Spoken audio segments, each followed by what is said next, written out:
Hello there you guys, welcome to another of my videos. So, according to 20 Sport, Manchester United are considering Roberto Mancini to replace Ole Gunnar Solsjaer at the football club. Now, this is actually a surprise. Now, Roberto Mancini used to manage Manchester City. Now, he was there for around 4 years. He won the FA Cup with Manchester City, and he also won the Premier League with Manchester City.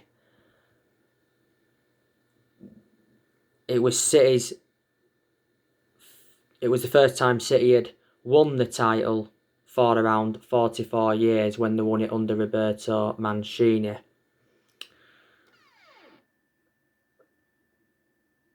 Now, there's a few other clubs he's managed as well. Obviously, he's managed Fiorentina, he's managed Lazio, he's managed Zenit St. Petersburg, he's also managed Galatasaray, he's managed Inter Milan. I think he's had 2 spells with Inter Milan before. Obviously now he's currently the Italy manager, and he's won 17 games out of 26 for the Italy national team. So, would you take him at Manchester United? To be honest with you, I don't see it happening. There's been quite a few managers now, though, on our agenda. Obviously, Mauricio Pochettino, he's the favourite to take over at Manchester United. Maybe there is still a chance that he could be Man United's next manager, but Pochettino did say he will not wait. He's obviously putting pressure on Ole Gunnar Solsjaer. He did recently say that Pochettino has been watching like Man U, Man City and Chelsea. On Monday Night Football quite a few weeks ago, Pochettino made it clear that he was missing football and he was ready for a return to management because Pochettino has been managerless now for like a year. Pochettino was the favourite to take over at Man United after Jose Mourinho got sacked. I think Pochettino is a better manager than Solskjaer, because obviously Pochettino's well Premier League proven, his philosophy's good, he's dealt with top players and that. My only element of concern about him, he's not won anything in terms of silverware as Pochettino. But he did endure 5.5 years with Tottenham, and analysing the vast majority of his tenure, Tottenham were competing in and out of the top 4. He got Tottenham to their first ever Champions League final last year. He also guided them to the League Cup final, and he guided them to 2 FA Cup semi-finals. Before he was at Tottenham, he was at Southampton. Pochettino guided Southampton to their highest ever finish in the Premier League era, and before he was at Southampton, he was at Espanyol. So far he's managed 3 clubs in his managerial career. Now, the other week, Rio Ferdinand came out like he updated you, and he said that Man United have had no conversations with Pochettino over replacing Solskjaer, and he said he was frustrated with the disrespect that's been shown to Ole.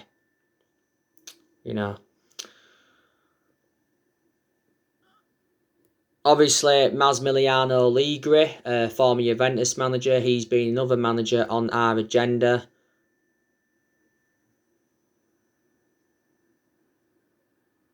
And Julian Nagelsmann, it said the other week that we was interested in him. Julian Nagelsmann is regarded as one of the best young coaches in the world. He's currently at RB Leipzig. Last season got RB Leipzig to the Champions League semi-final, and he guided them to a 3rd place finish last season. They haven't done so bad this season in the Bundesliga. So there you go. Now I want to delve into some news on David De Gea. So David De Gea has come out and said that he feels right at home in Manchester, and he said he's happy to stay.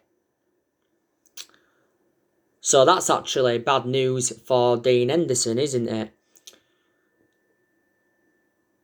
Now, obviously, David De Gea has been a long servant at the football club. This is his 10th season now at Manchester United. He has made over 400 appearances for the football club in all competitions. He's made over 300 appearances in the Premier League. De Gea has won everything domestically at the football club, and he has won individual awards reflecting on his good run of performances. Obviously, I have been critical of him before because he's made a lot of mistakes in the last couple of years. But in a lot of games this season, he's really, really impressed me. So it's good to see him rejuvenate himself, David De Gea. And I said anyway, he will remain our number one this season. When De Gea does eventually leave the football club, I think he will go back to Spain. Like I've said before, main explanation is because he was born in Spain, relatives are from Spain, girlfriend from Spain. He began his footballing career in Spain, at Atletico Madrid that was. And back in 2015, he was very, very close to joining Real Madrid, but due to a fax machine, the deal never materialised, did it? We paid, was it nearly £19 million for De Gea from Atletico Madrid back in 2011. It was only last September he signed a new contract with the club worth £350,000 a week. So yeah, that's the news on De Gea. He's no intentions of leaving the football club yet. But there was rumours before, saying that he could leave Manchester United. But yeah, like I've said, Ole Gunnar Solsjaer, he's under pressure at Manchester United. The question is, how long is he going to survive? Now, we've endured a poor start to this season. We're sitting 14th in the Premier League at the moment, and we know that's not good enough to our standards. And we've only registered 10 points from our opening 7 league games. So we've obviously won 3, lost 3, and drawn 1. And our home form is an element of concern. It's been poor. We've not yet won at Old Trafford in the Premier League this season, and it's our worst start at Old Trafford for around 50 years. Now, it all depends on what happens after this international break. What happens with Solskjaer, it all depends, doesn't it? If we are to win our next 5 or 6 games, then I think a hell of a lot more pressure will ease off him. If results are to be bad after the international break, then, more and more pressure will mount up on him, and then eventually he will get the sack. We had a good win against Everton. We're beating them by 3-1. So some of the pressure eased off him there. But if we hadn't have beaten Everton, then I think he would have been sacked as Manchester United manager. But for me, he's not the long term at Man United, Ole Gunnar Solskjaer. I hate to say it because I love him a lot. I think the main explanation why he's still Manchester United manager, because he is a club legend. And like I've said before, yeah. But reflects on him being a club legend, it makes our board soften their stance on him. If this had been any other manager, I think, they would have been sacked by the football club. They really, really would. Now, I've already gone through with you what Solskjaer... I've already gone through with you the issues that Solskjaer needs to solve at the club. And he needs to solve the Paul Pogba issue. He needs to solve the issues with Mason Greenwood, because Mason Greenwood's had quite a few issues off the pitch. He's also got to work out his best midfield. Like I've said so many times recently, you've got Fernandes and Fred that are undroppable, but you've obviously got Pogba, Matic, Van der Beek and McTominay fighting for one position. Solskjaer's got to decide between Cavani and Martial. I drop Martial and start Cavani. Ollie definitely needs to start Van der Beek. Solskjaer's also got to identify his best 11. And he's obviously got to use the right formation.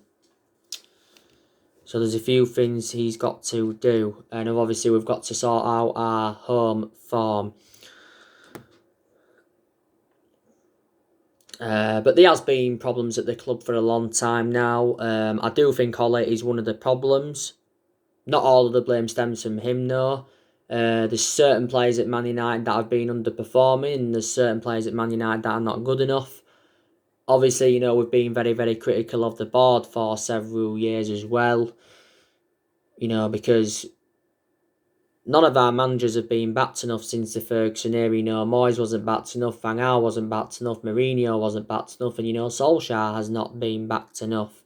And Ollie revealed a few times during the summer transfer window that he was infuriated with the board. But we did miss out on all of his priority targets, didn't we? To be honest with you, it wouldn't really solve a lot if we did sack Ollie. It really, really wouldn't. This is Ollie's second full season as Manchester United manager. He has got a contract with the club till 2022. He's managed over 100 games for Man United in all competitions. And he's been at the club now for almost 2 years. I said, didn't I, that Solskjaer has got to exceed his expectations this season if he is to remain Man United manager. And if we can finish in the top 4 this season, and if we can win a trophy, that would represent a good season for Man United, and then that would obviously give us something to build on. I think there's a chance we could win a trophy this season. Maybe we could win the Carabao Cup, or because we're in the quarterfinals of that. Maybe we could win the FA Cup, but we certainly won't win the Premier League, and I'm very, very sceptical that we'll win the Champions League, but I think we'll get to the knockout stages of the Champions League. I really, really do. That's what I do believe. But like I said so many times, Ollie was a great player for the football club for 11 years. He flourished under Ferguson's guidance and that. But my perception on him as a manager is totally contrast to him as a player. As a manager, he hasn't got that proven pedigree. He's managed 3 clubs so far in his managerial career. Man United is the 3rd club in his managerial career. But before he was with us, he was at Molde.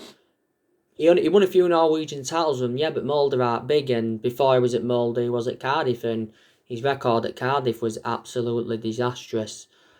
Now, I think for us to compete for the title, we've got to make at least a couple of more signings. I think for us to win the title, we've probably got to make around 5 signings, something like that. We haven't won the Premier League since 2013. Last time we won it was in Ferguson's last season. So that's around 8 years ago now. Now, it is good that we are making plans for next year. Next year, we're looking to make more signings. There's obviously been a lot of players on our agenda. Obviously, that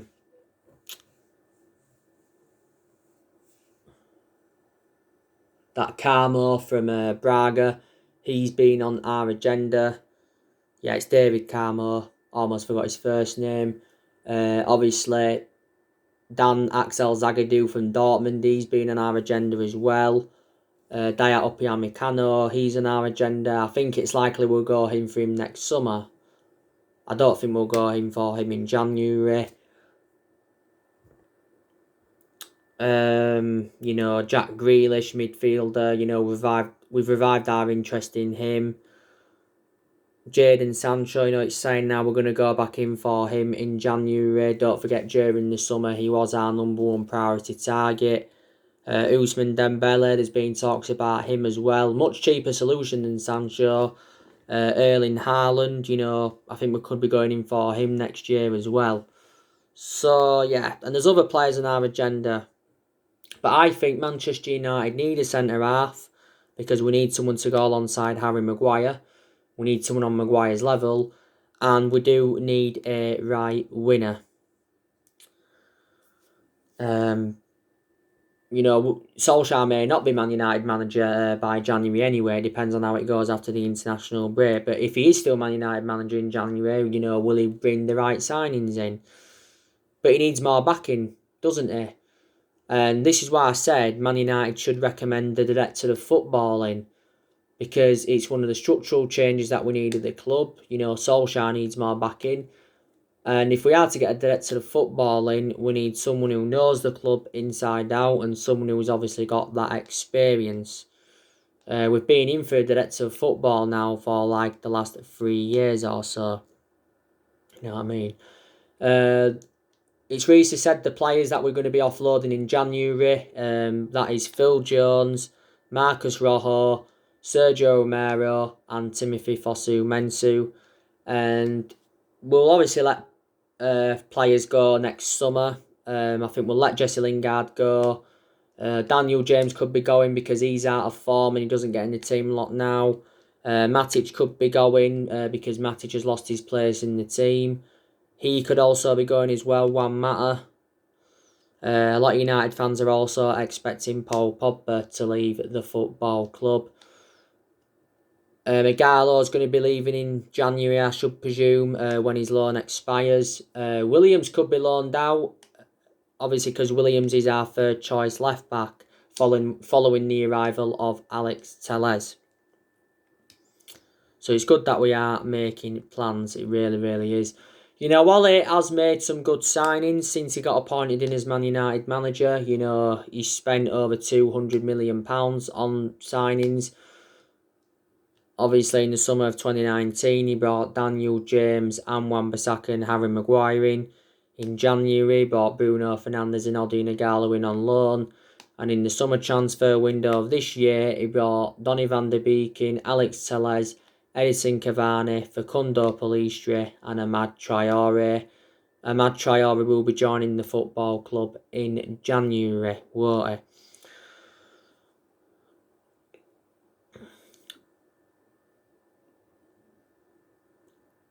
And, Solskjaer's got rid of a lot of players since he got recommended in. We've seen the likes of Ashley Young leave the club. We've seen Valencia leave the club.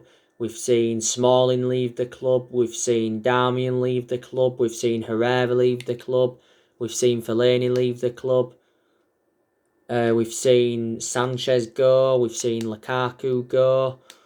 We've seen Angel Gomez go.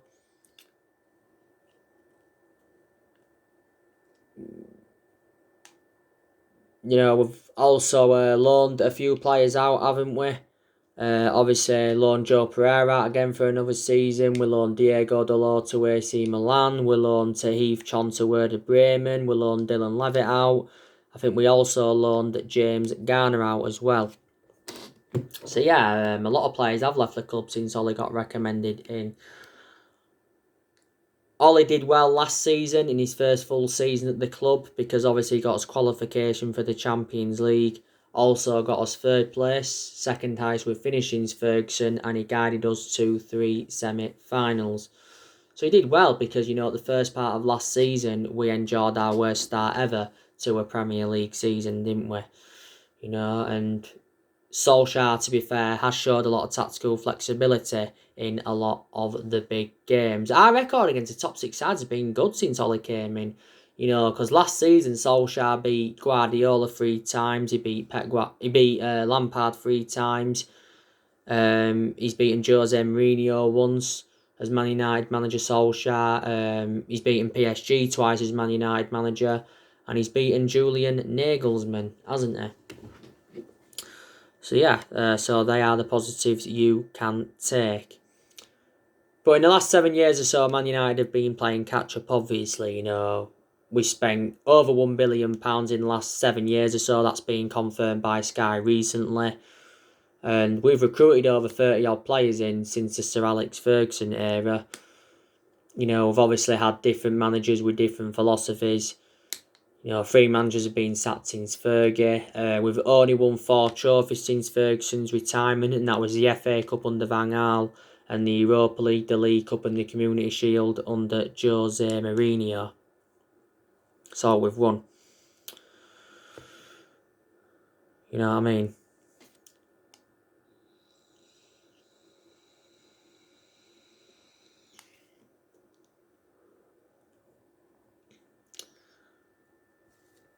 Like I've said to you, Manchester United have got a few injuries.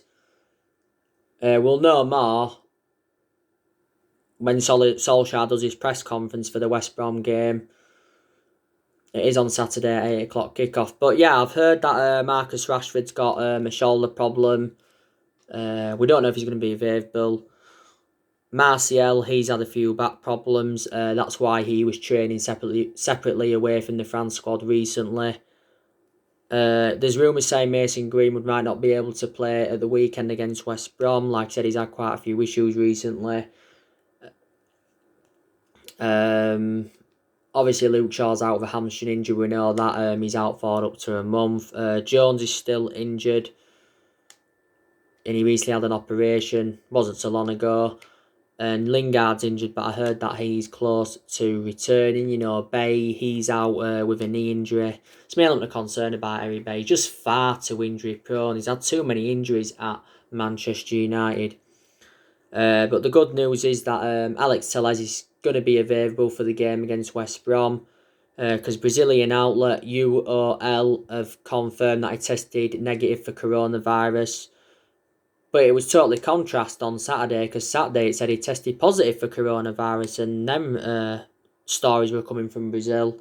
But, you know, Alex Telles has already had it once. So yeah, Telles making his debut on Saturday. Telles has only played one game for the club so far, and that was a 2-1 win against PSG. But I honestly do think he's going to be a very, very good signing for Manchester United, is Alex Telles. Edinson Cavani, I want him to make his first start for the club. He definitely will if Martial and Marcus Rashford are available. He will make his first start, he will. I give you the news on Edinson Cavani recently, didn't I? You know, he got sent off in Uruguay's 2-0 defeat to Brazil. He got sent off for for his nasty stamp on Richarlison. Yeah, Edinson Cavani recently scored his first goal for the club in our 3-1 win against Everton. And he almost scored with his first touch when he came on against Chelsea, didn't he? Edinson Cavani.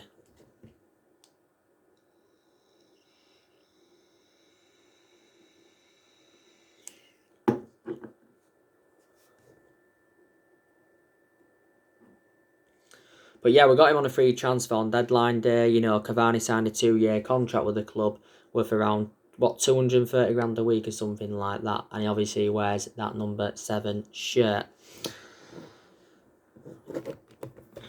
So yeah, but anyway, I've already gone through with you how Manchester United could line up against West Brom on Saturday. You know, the preview is actually coming up tomorrow. It might be tomorrow afternoon, might be tomorrow evening, but join me for that must-win game for Manchester United.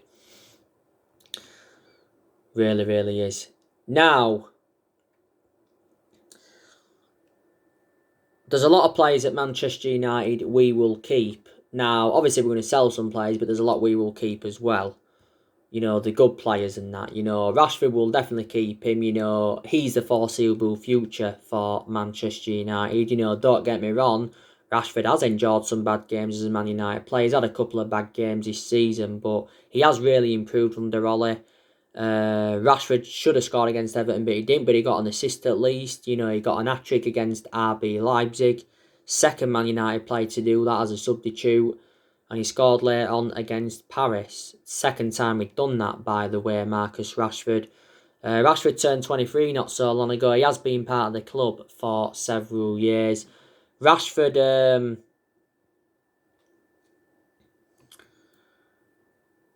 is more effective out wide than he is playing centrally. So that's one thing I want to say to you. We'll keep Anthony Martial. Martial's been out of form this season, though. I know Martial obviously was suspended for 3 games in the league because he got sent off in our 6-1 defeat to Tottenham, didn't he? Shouldn't have been sent off, though, in reality. But it happened. He's served his 3-match suspension now. Martial was good last season under Ole. He was also good in his debut season under Louis van Gaal. Martial's enjoyed a good 5 years or so at the club. hasn't he?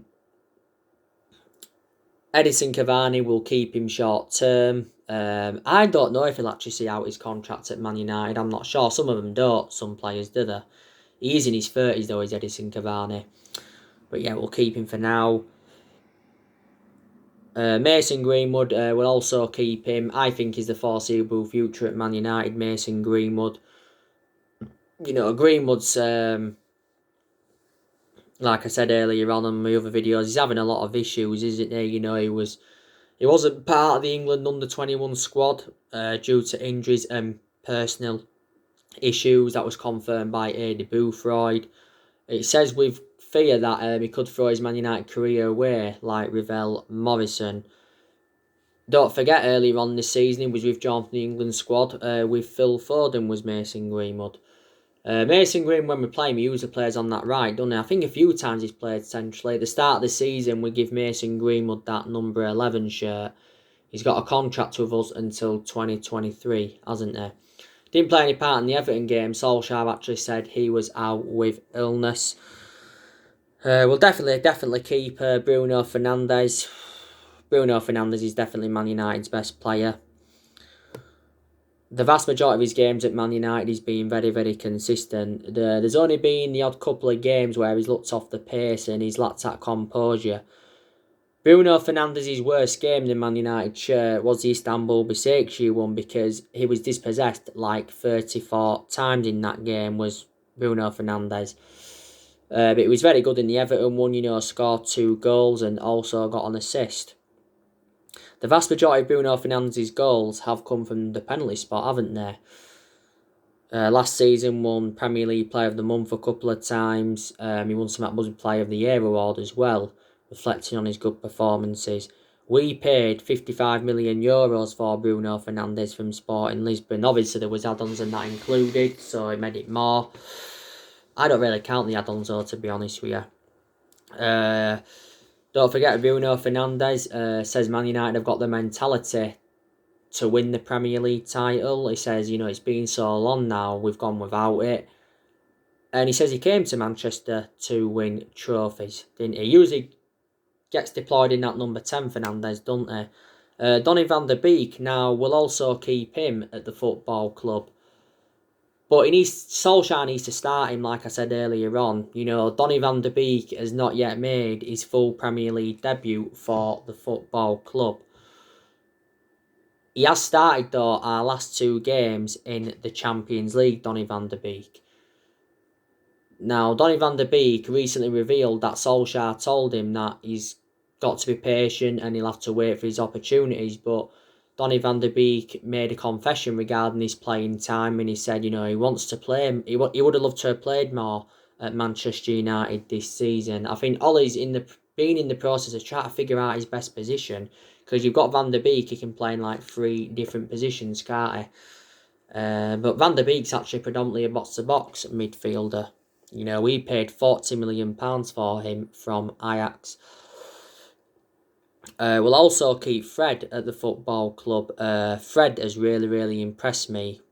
He really has. He's showed good attacking intent. His defensive contributions always he's been good. Sometimes I like the way he breaks up the play. Fred's really improved under Ollie. Fred's been at the club now for a few years. Paid 52 million for him from Shakhtar Donetsk? I think it was 47. There was some add-ons included, weren't there? But yeah, McTominay will keep him. I've got an element of concerns about McTominay though. You know, I don't think he is as good as Fred. Luke Shaw, I think we're going to keep him. Like I've said, my only element of concern about Luke Shaw is far too injury prone. Victor Lindelof, I think we'll keep him for at least this season. Like I've said, I've got concerns about him. He's nowhere near on the same level as Harry Maguire. Definitely keep Harry Maguire. Harry Maguire has really, really improved at Man United, I've got to say. He rejuvenated himself, because don't forget, Harry Maguire had early season troubles. He had the issue in Greece, didn't he? Before the start of the season, was it? He had a few knocks and he got sent off in one of England's games. Harry Maguire is our current captain. we've got him in a deal worth £80 million, so he's the most expensive centre-half in the world at the moment.